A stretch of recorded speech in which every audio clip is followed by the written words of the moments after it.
This is the Matt Report Podcast, a podcast for WordPress professionals, agencies, freelancers, consultants, users, community members. If you're interested in learning about the business side of WordPress, this is the place to be. If you're interested to have discussions, deep-rooted conversations about the community, where WordPress is going, and the business behind it all, it's mattreport.com. mattreport.com/subscribe is the number one way to stay connected.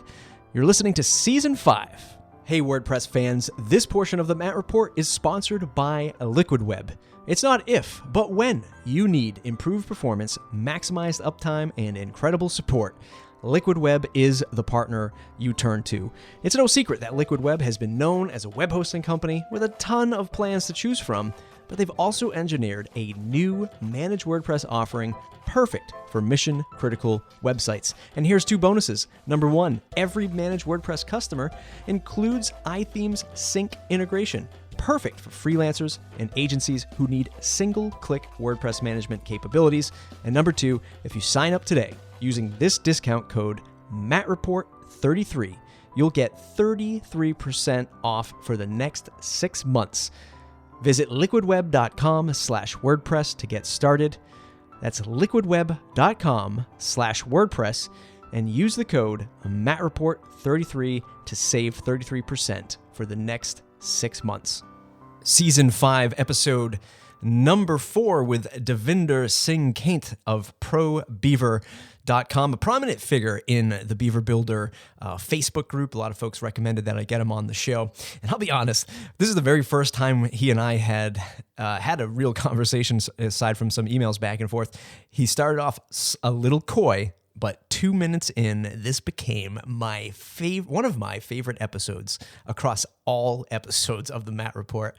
I'll tell you, there's just so much good stuff in here. If you're a content marketer, if you're a product maker, if you're a freelancer working with clients, if you're a white label freelancer working for agencies, and we talk about that too. That's a part of his, the biggest part of his business and his revenue comes from these sort of white label services for agencies. We talk about positioning yourself and your pricing so you're not just a bottom dollar freelancer. He gets a lot of work from places like Odesk and things like that. It's just such a great conversation. Listening back to it during my editing, I just took away so many great items, wrote down some notes. It's good stuff. mattreport.com/subscribe. I'm not going to waste any more time. Let's get into the show.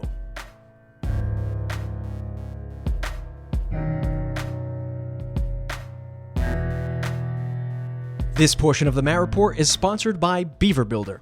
When you need a page builder that works effortlessly with your WordPress projects, doesn't get in the way of your team, and is a joy to use, you need Beaver Builder. Their team of passionate developers and designers have worked tirelessly to create a builder plugin that gives your WordPress website a big, comfy hug, not leaving it out in the cold. With an all-new version, including their 2.0 build plus themer capabilities just around the corner, Beaver Builder is leading the pack of page builder plugins in the WordPress space. So whether or not you need to just build a simple landing page or drag and drop the entire layout of your next marketing website project, Beaver Builder is the plugin for you. Check out their website, wpbeaverbuilder.com. That's WP, like WordPress, beaverbuilder.com.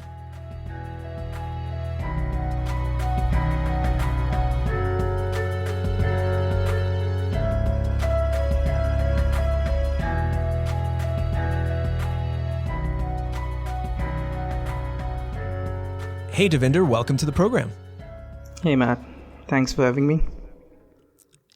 You do a lot of stuff, and I see you poking around the Beaver Builder Facebook group, and actually Robbie had sort of dropped your name to say, here's a guy that's doing, all sorts of things from client services to products to educational material, and he's just really helping out in the Facebook group. I think he might be somebody that is a good value to talk to. So for folks who don't know who you are, who are you? And what do you do? Yeah, I bump into a lot of corners in the online world. As far as work is concerned, I actually do a lot of things. I do client work, web design and development. I also do agency work. Besides that, there are a few digital products that I sell, and the latest project on a niche WordPress product is like ProBeaver.com, which is based on the Beaver Builder plugin. As far as history goes, I started as a technology blogger almost 10 years ago and then transitioned into web design and development. So I've been there in the Genesis ecosystem for almost 4-5 years, and now slowly also adopting the Beaver Builder ecosystem. We were sort of chatting beforehand and kind of I was getting a feel for, the work that you do. And, obviously just so people know, this is the first time we've sort of met. We've had some email back and forth just to get the show going, but I am super curious to dive into the stuff that you do. And here's one thing that I am always really curious about is sort of, you mentioned that a good portion of your revenue comes from being the sort of back-end developer or the white label developer for a couple of agencies. How do you find agencies? How do agencies find you? How does that work in your world? Do you sort of knock on agency doors and say, hey, I'm the guy that can do stuff for you and I won't put any branding on it? Or do they come to you, through some maybe marketing channels that you have? How does that work in your world? Well, surprisingly, I have never approached any agency to hire me. Actually, when I was doing the blogging part, like almost like 6-7 years ago, I made a conscious decision, like blogging, you can only do for a certain period of time, and after that the boredom kicks in. So I went into I totally understand that. And while I was blogging, I was designing. I was pretty good at Photoshop, and I was designing and customizing my own themes. I was using Revolution themes from Brian Gardner, and then transitioned into Genesis as and when it was launched like few years ago. And at that time, actually, I was also struggling to find the foothold. Like, I used to read a lot of articles like how to get clients and all that. This is a very popular topic among blogs, get clients, make X amount of dollars in one day, etc., etc. So what I did, like majority of people would advise you, go to the marketplaces. I started on freelancer.com and Odesk, which is now called Upwork. And all those agencies that I work today, actually I got the first contact on these platforms.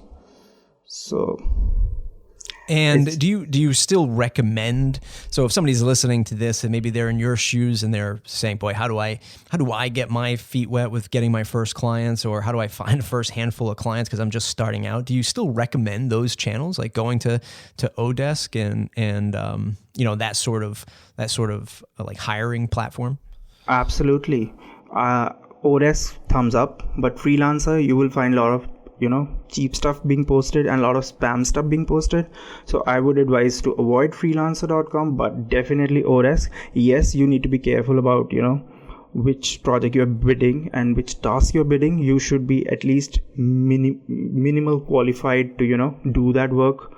And you can even try Fiverr if a person who is looking to find a work is not competent enough to do the full hog in the web development, like doing small bits and pieces, like doing voiceovers, making vector graphics and all that. This is just a start. It's just the real business comes from communication and networking, not from your portfolio sites. Yeah, I mean, that's so true. So we were talking before the show, and we had, we chatted about like, are we going to have some surprise questions? And so one of the questions that I have, and honestly, I when I present this question, I don't want to sort of insult you or sort of make you feel bad, but a lot of folks that I listen to in the podcasting world, like internet marketers and non-technical people who are sort of building, WordPress plugins, but they don't know anything about code, right? They don't know anything about WordPress, but they're out there building these software platforms for people and they're just selling it. And when I listen to their advice, they're always saying, well, I'm just going to go to Odesk and hire the cheapest person I can get. And, they're always about sort of outsourcing for the lowest bottom dollar. How do you combat that in your world? Do you have a sort of, like this onboarding material that maybe you reverse onto the client, like to find out if they're just looking for the cheapest, price? How do you combat that in your world of getting these outsourcing deals? There's a very popular saying, cheap can be expensive in long run.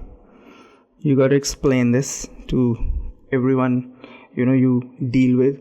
And it's all about building relationship one after the other project. Obviously, you are not going to start with $5,000 project. It's always the $1,000, even $500 project. So it all boils down to the value that you give to the client. Here, the client being the middleman, the people who run their design studios and design agencies, but they don't have the technical chops to do and deliver the projects. So you just can't say, like, if, for example, I'm working for, say I'm doing development for $2,000 and that's a simple website, and next day a next project that the same person brings in for me is an e-commerce site, it's my obligation that I shouldn't do it for $2,000 because it's an e-commerce site. The whole, the quote level or the estimate level changes. But then there's a trust factor, and you have to have the room for flexibility when you're working with the middleman. So I guess it's all about being flexible, and I'm sure that's not a surprising answer, but that's how it is. Well, yeah, no, I mean, but it's surprising because it's sort of good to, it's just, it's good to hear that you are taking those steps to build a community. And that is not to say that people who simply do business on Odesk are looking to do, cheap, fast and get work done and sort of make like this, factory of code that they're pushing out.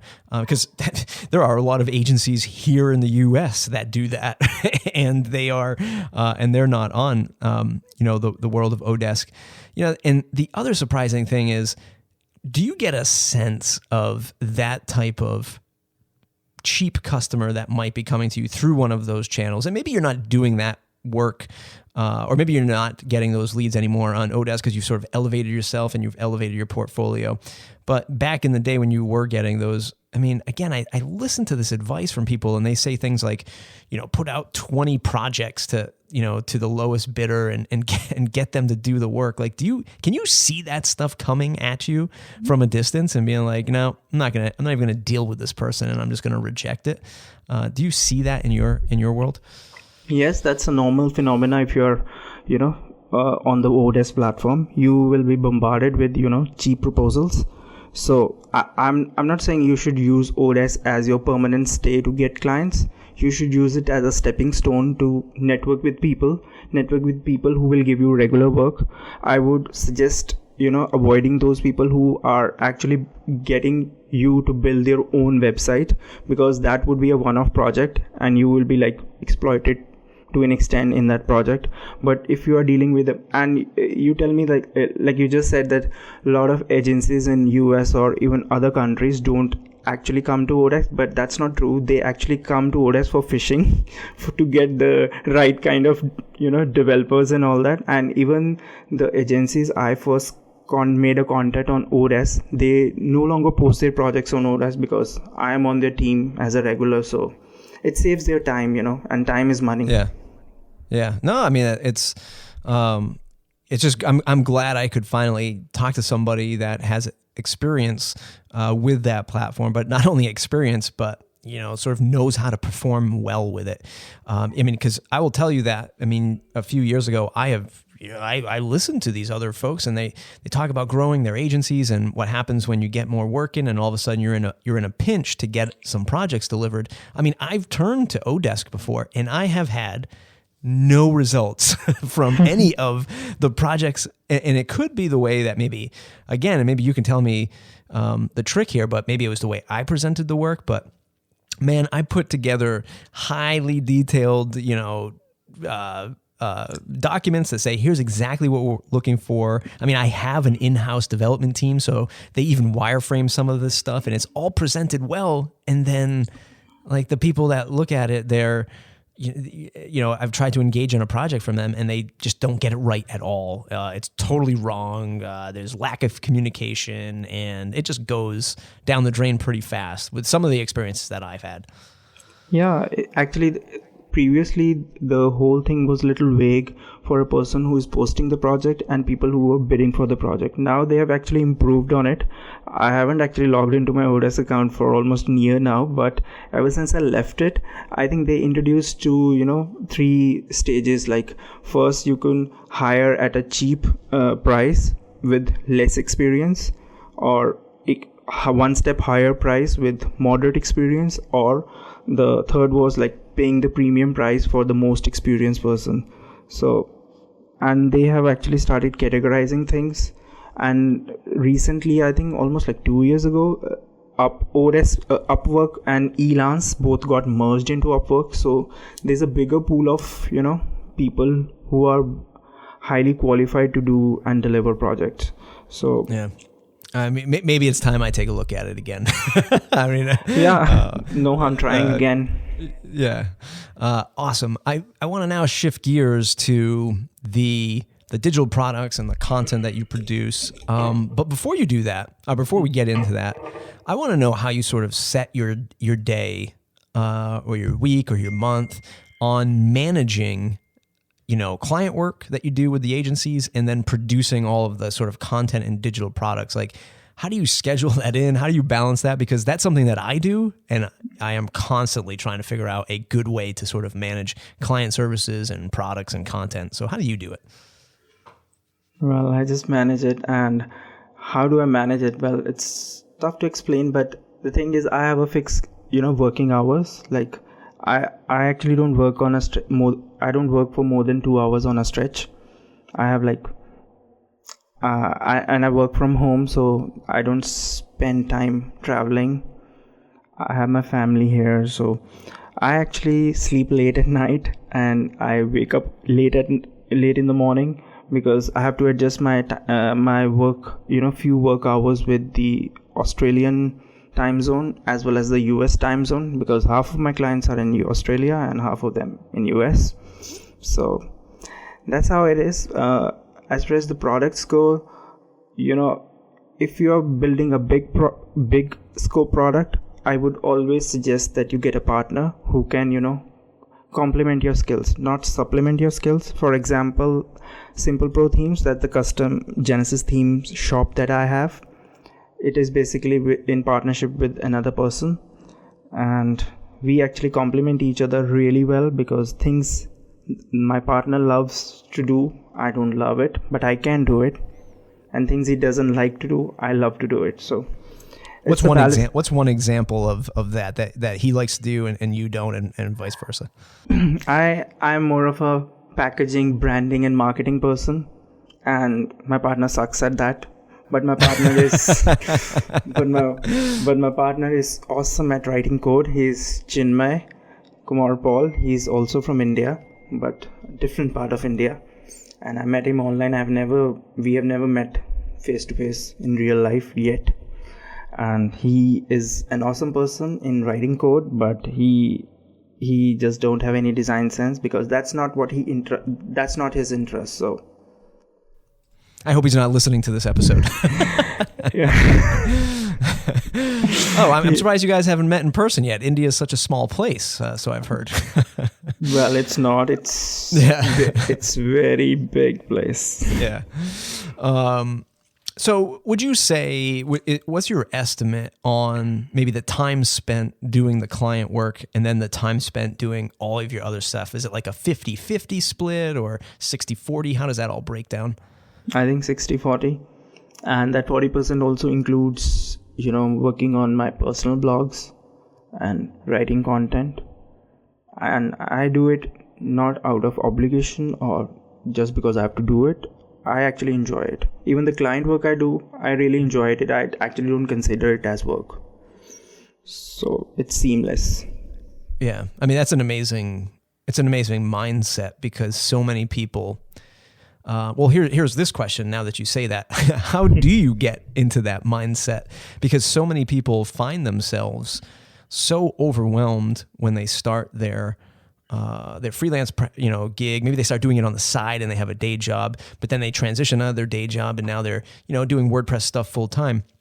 And then they find themselves sort of almost hating the work because they feel so, burdened to the client or the client feels a burden to them. And they just feel so overwhelmed with work to do that they end up not enjoying it. So how did you find that happy balance?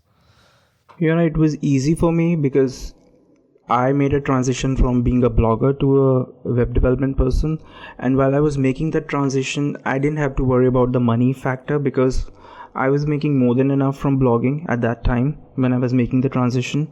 So I could just spend my time in learning things, because when you're new, you don't know how to do things, yet you want work to do. You are seeking work which you haven't done before.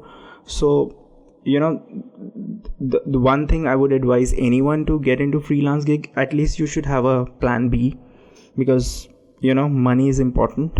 And because if there's no money, even if you enjoy something, it won't last. Right. Yeah, I mean it is the life of the business, to a degree. I spent a lot of times mentoring in a local accelerator group, and it's just amazing to see people come in to this accelerator and their business. They're not all tech businesses by any stretch of the imagination. Some people are doing like pet stores, and other people are doing bakeries. It totally varies, but it's amazing to see people come in and they even at the end of the accelerator, talking to a few of them the other day, they're like so caught up on, well, what's my logo going to be? What's the branding going to be? What's the website going to be? And it's like, you need to start selling today, because without that, it doesn't matter. You could spend all this time picking out your theme and you haven't sold anything yet. Like, you need to go out and sell. The perfectionist bug, we all have it. We want to perfect it, but I guess just launch it and perfect it while it's there. Yeah, absolutely. I don't want to go, I hate to circle back to the agency stuff, but one thing that I just wrote down was, you say you're not sort of a back-end developer. You're much more of the marketing sort of web developer, which I find as an interesting twist, and something that I feel like a lot of tools like a Beaver Builder, the Divi and Elementor, they're really taking away the need to really know the real down and dirty coding. But a marketer or somebody who knows how these pieces come together can put together very powerful websites. So is that something that you're doing as the day job? Like, you're not actually writing lines of code, but you're much more of a sort of bringing a marketing twist to things and sort of doing front end development to a degree? Traditionally, I am a developer. I do development out of necessity to, get the money flow going, because that's my actual job. But I'll enjoy designing. I love to know how things work on the marketing end. I keep experimenting, launching niche sites to just get feel of things, because in online world, you got to, put forward the product, put forward the website to see how it will, work. You just can't read a blog and say, okay, this will work this way. It won't, because every creation in the online world, gives a different return.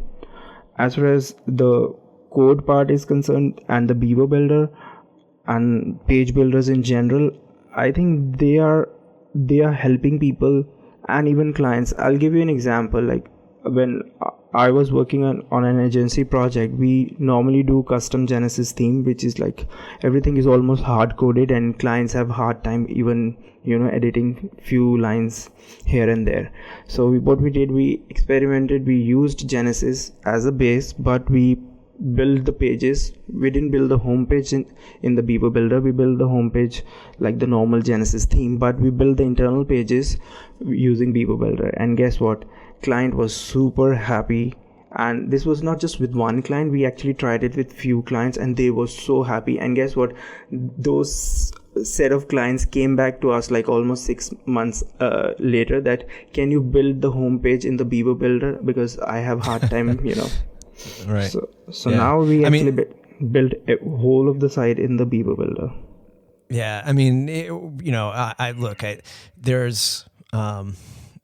people who have been listening to me for a while, I mean, they know sort of my stance. I mean, I have a plugin called Conductor, and it's at one point it was sort of confused as a page builder, partly my fault, but I'm hoping to sort of set the record straight with that as we launch a new site and sort of fix all this stuff up. But I'm really starting to see that even with our own themes, no longer are there, at least this is my own theory, is I don't call multi-purpose themes anymore, right? I don't think they exist anymore. I think you either have a builder theme, like a complete start from scratch, like the Beaver Builder Pro theme, where it's just a blank canvas and you can go and build it. And then you have feature themes, like themes that are doing something specific. And then, oh, by the way, it works really well with Beaver Builder to build those internal pages or the homepage, like you mentioned. I don't think that the multi-purpose theme still exists like it used to a couple of years ago. I think now we're finding ourselves with these themes that are, much more focused in the content that it delivers. But you're going to use that design and then use Beaver Builder to change up maybe the layout. So I don't know if that makes sense the way I explained it there, but I have a whole video about it. Yeah, exactly. That I talked about. Theme, ecosystem, theme, market changes every few years. There was a time when I was blogging Thesis. I don't know if you remember Thesis. Oh yeah, I sure do. That was one of my second themes I've ever bought was Thesis. That was called the SEO guru, the SEO mastermind, the SEO king. People would advertise it. Just install Thesis theme and write useless content and your site will be number one in Google. That was like how it was marketed. And then Thesis went away, Genesis hogged the limelight, and it's still one of the best, framework available in the WordPress ecosystem. And during that period, a lot of people, who run their design studios agencies, they do not develop themes. They just buy them pre-made from Theme Forest and other marketplaces and, slap them, put the client logo and done. The site is done. Now things have changed. At least they are changing. People don't buy. I don't see them buying Theme Forest theme and people saying, okay, I bought this theme, this is not working, this is broken. Now people are more talking about, okay, I've got the new page builder installed, it doesn't have this module, can you make the module? So that's the talk these days. Yeah, I mean, and it's amazing. It's an amazing shift. I want to take us down a path of talking about the communities around these page builder plugins. And I don't know if you've spent any time, looking at, what goes on in sort of the Divi groups and the Elementor groups versus the Beaver Builder groups, that kind of thing. But I've been spending a little time sort of evaluating all sort of three, if not more.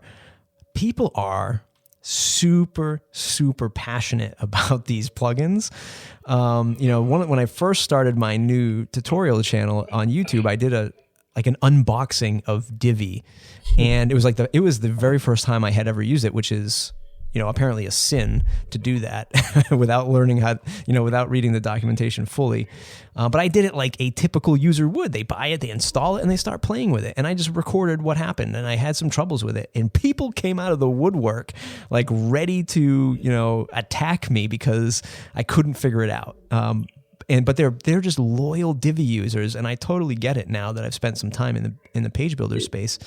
How do you see that from your perspective? I mean, this software is really empowering people. I'd say even more than WordPress empowers people. What are your thoughts?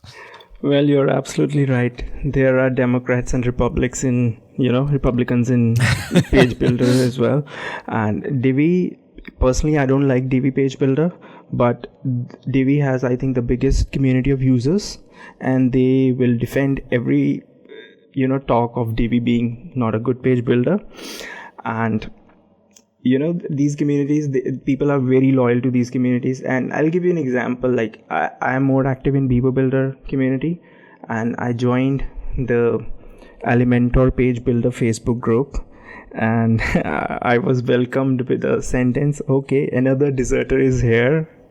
So I just replied, okay, I'm not deserting anyone. I'm just here to spy on Elementor people. So, it is amazing. Yeah, it's fun and games, there are people who use both of them. There are people who are loyal to one platform. I think if you're building client sites, you should stick to one platform. But if you are just doing it for your own site and experimenting, obviously you can try all kinds of page builders. They are like every day a new one pops in. Yeah. I posted a video today talking about this because within the Facebook group of Beaver Builder, I saw somebody leave a comment or a post one day, and she had asked about sort of hiding all the the names of a theme, the names of a plugin, because she was afraid that people were going to sort of look at it and say, oh, you didn't do it right, or oh boy, you used a page builder to build this page, and sort of maybe at some degree there's a little bit of embarrassment to that, and there's like maybe this fear of, well, if one of my local competitors sees me use this stuff, then they're going to start using it too. I think that's crazy, but I'd like your thoughts on that. Well, if you're embarrassed on using WordPress, go learn Joomla and burn your brain. Simple. That's a very, very well stated point. As such, it's developers or people who know what is Elementor, what is Beaver Builder, what is DV. We are only iffy and itchy about these things. End user client doesn't even know what WordPress is. Forget about talking about page builders. This is the biggest mistake a lot of us do when we start the direct client work. When a person comes to you, I need a new website, and we start ranting our technical stuff. Okay, I'll use X theme. No, I'll use Beaver theme. No, I'll use Genesis. Okay, I'll use this page builder. Client doesn't understand any of that thing, they just want a website. Right. And what's going to be, and I say this all the time too, I hate the word interesting, but the thing that's going to be interesting is WordPress implementing their own builder type experience, as lightweight and as sort of, a 30,000 foot view of a page builder. But they're getting that sort of, blocks concept rolled in to core at some point. It's going to be interesting to see how these two experiences live alongside of each other and how that affects the viewpoint of the end user, who then might have a website built by somebody who uses Beaver Builder, but then also says, well, what about this sort of blocks thing that I can do with WordPress out of the box? Why am I not using that? It's going to be real interesting to see those experiences touch each other. Yep. They have to do it because, a lot of people who are actually ready to pay money and spend money in WordPress ecosystem are migrating to platforms like Wix, Squarespace, and they offer that kind of experience but for people like us who are like purist developers, we think that Wix is a very bad platform for SEO. The code looks bad, it's very bad. But for a person who just runs a small cafe and needs a small 2-page or 3-page website, it doesn't matter. Right. Yeah, you're absolutely right. It's interesting to see all of this stuff playing out, and I would say, and I've been on record to say this before. I think Matt Mullenweg is a little afraid of that to a degree. There's some fear in there from these larger platforms getting their marketing so much better, reaching more people, Super Bowl ads if you're into the NFL in the US. Yes, and the end result is these days when I watch YouTube videos, earlier I used to see Wix ad, now I see WordPress.com ad, which is similar to Wix. I was surprised to see it for the first time. Like, why the hell are they advertising here? Do they even earn money? Yeah. Yeah, so it's definitely going to, I'm excited to see where that plays out. And I really hope that, and this is going down a rabbit hole I probably don't want to go down, but I really hope that it's not sort of leaving the .org community behind, and the forward thinking is much more about .com because it's the money maker.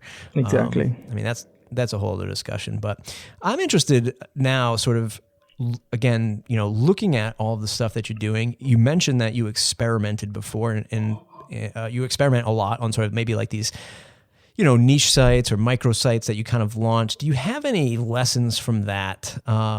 that maybe you've launched something that you spent, 3 months working on and it was just an absolute failure, like something you don't mind sharing that we can use as a lesson of something that maybe you've launched, or is everything you launched sort of still up and running and doing well for you? No, I had a lot of failures. I think when I was, starting with the design and development, I was also swayed with, trying the affiliate marketing route. I had already done and dusted with the Google AdSense part. I made a lot of money out of it, but the itching point using Google AdSense is that you are 100% dependent on Google. So they can change any rule, they can change the algorithm, and you are thrown from sky any day. So I was interested in trying affiliate marketing at that time, and I did read a lot of books, online books, done few e-courses, and majority of them would suggest you to find a profitable niche to start a website with. And I did start a website. It was very interesting topic, selling portable potty seats for small kids, for infants. and I did start the site. I wrote few core articles, which is the best potty seat, which is the best portable traveler seat, how to keep it clean and all that. And to my surprise, I did make few sales out of it. It was like I used to link Amazon products on that site, and people would just buy the Amazon products and I'll get the commission. But it was more of a learning experience. If you really want, the foundation was absolutely correct, but it was a failure because I just could not keep it up, putting that effort and content on a daily basis, because I had my eyes set on the bigger picture of design and development. So it was a good learning experience. Yeah, I mean, it's definitely, I started, I'm just dipping my toes into finally using affiliate links with some of the trusted WordPress products that I recommend and use, like a Beaver Builder, like Gravity Forms, like Ninja Forms, that kind of thing. Glad you made that point, because I've been running a WordPress based blog for a long time and I didn't make any affiliate sales. However, ever since I started ProBeaver.com, I think I've made so much out of affiliates. I don't know, I could never imagine how I make that much money from affiliate sales. I think the bottom line is, if you do something with your heart in it, you will find success. And none of the affiliate marketing guru e-course tutorial video will tell you that point. Yeah. Well, that's good to hear, because I was about to say that my affiliate sales suck.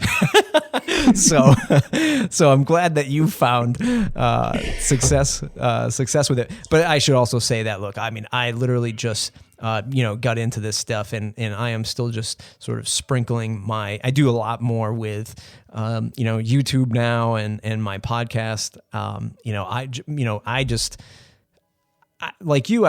doing a lot, and blogging and writing, while I enjoy it, I don't feel like I'm the best at it, and it just takes so much time. I would rather do videos and, live shows and audio podcasts. I feel much more comfortable doing that, and I feel much more comfortable getting it done than, say, a 1,000-word blog post every day, that kind of thing. Yeah, it's all depends on the person. For me, audio is not the comfortable zone. Yeah. Writing is, but you never know. Yeah. We chatted real quick, again, before the show, and you mentioned something about pricing, and you priced a particular product at, what was, arguably double, if not 3 times the price of the standard market rate.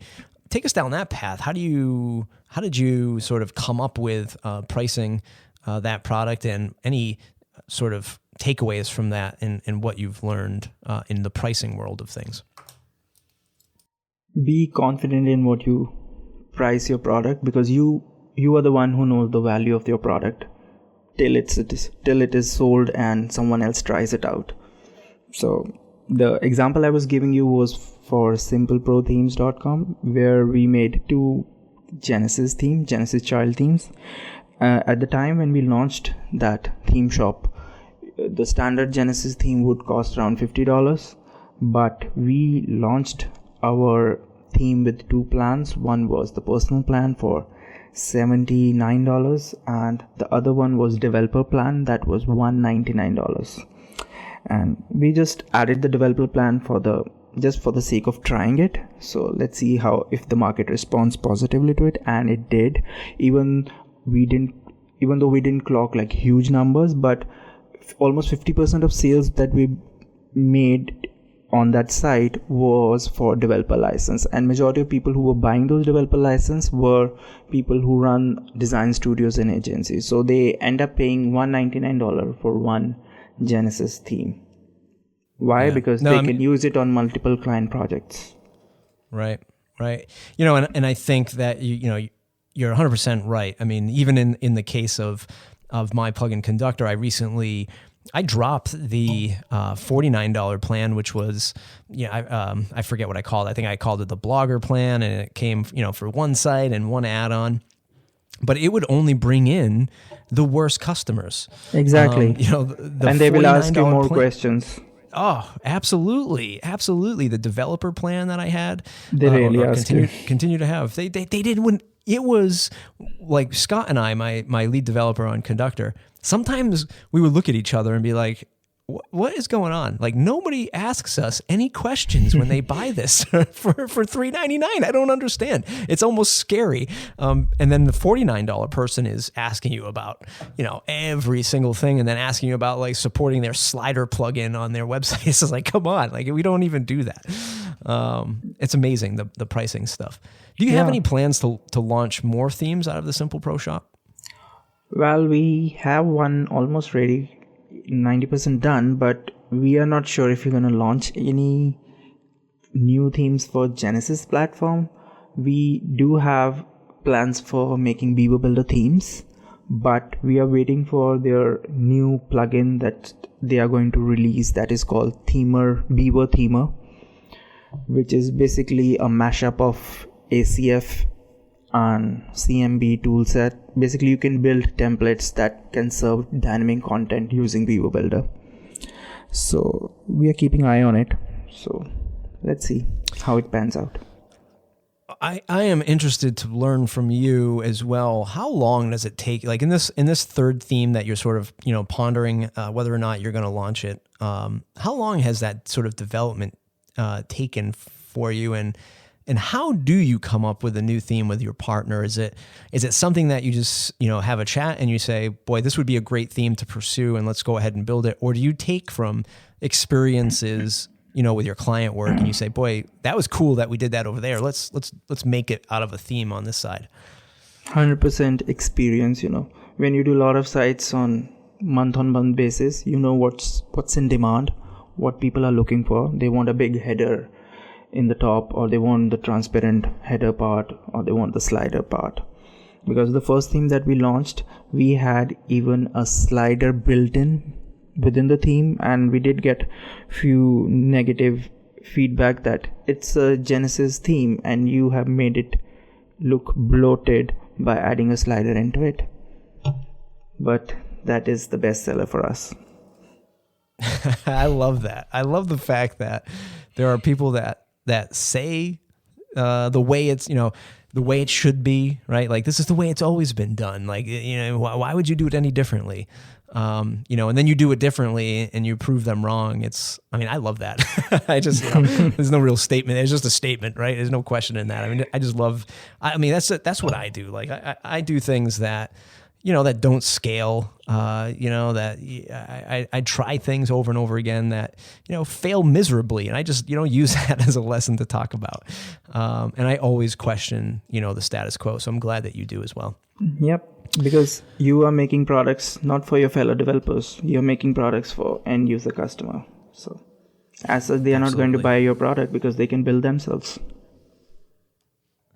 What are you most excited for in your business for the rest of 2017? Is it continue to make great content? Is it another sort of product in the works? What's really getting you going for your business for the rest of this year? Well, bucket list is very long. And but I made this conscious decision, like I do a lot of client work and agency work. I want to have a healthy mix of services and products. I'm already there in the services part, but I want to get a notch up in the products, digital products, as well as the income that comes from affiliate sales or direct sales. So that is the part I'm working on. I have a plan for an e-course, and I've actually recently restarted writing on my WordPress blog, BasicWP.com, and I have a content plan ready for that. So let's see how things pan out, because thing you write today, it will give you result like 6 months down the line. That's how content works. Yeah, that is definitely a lesson that I've learned. You publish something, and you for like recently having this experiment with plugintut.com, and I was trying to blog every single day and do everything else that I'm doing in my life, and I only got 26 days out of January, but I 130% increase in traffic, but I know that was just for then. It's hopefully going to sort of be evergreen, 4 months, 5 months, 6 months, a year down the road. And that's the lesson that I've learned is, they're not all going to come right now. It's not going to be this massive, explosive rush of traffic, but in the future it will be. Exactly. Davinder, this has been one of the best interviews I've ever done. I have to say that in closing. There's probably a million other questions I'd love to ask you, but we're hitting sort of the time limit here. Where can folks find you on the web to say thanks? Well, I'm on Twitter, twitter.com/Davinder. The same ID on Facebook. They can catch me on ProBeaver.com, SimpleProThemes.com, iGuiding.com, BasicWP.com. Oh God, I have so many sites. Let me tell you something. You are just like me, and I just registered before this phone call, craftedbymatt.com, and it's going to be all of the products and services that I create, because it's just like I have websites all over the place. I need one place to send somebody to say, here, just choose what you want me to do for you. Like, here it is. Just go get it.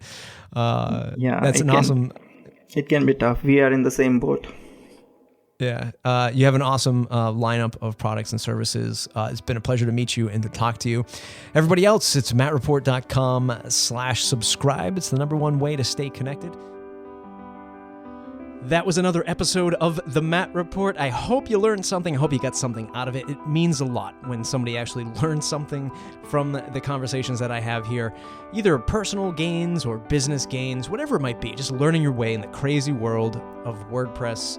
That's why I do it. I couldn't do it without my audience. I couldn't do it without my sponsors as well. So please go ahead and thank the sponsors. Use the services that I've mentioned in these episodes. I really vet them and make sure that they're only putting out good products with great support, and they really care about the WordPress community. That's why I've chosen them. So it means a lot if you go ahead on Twitter and tell them that you heard them on the Matt Report podcast. As always, mattreport.com/subscribe to join the mailing list. It's the number one way to stay connected.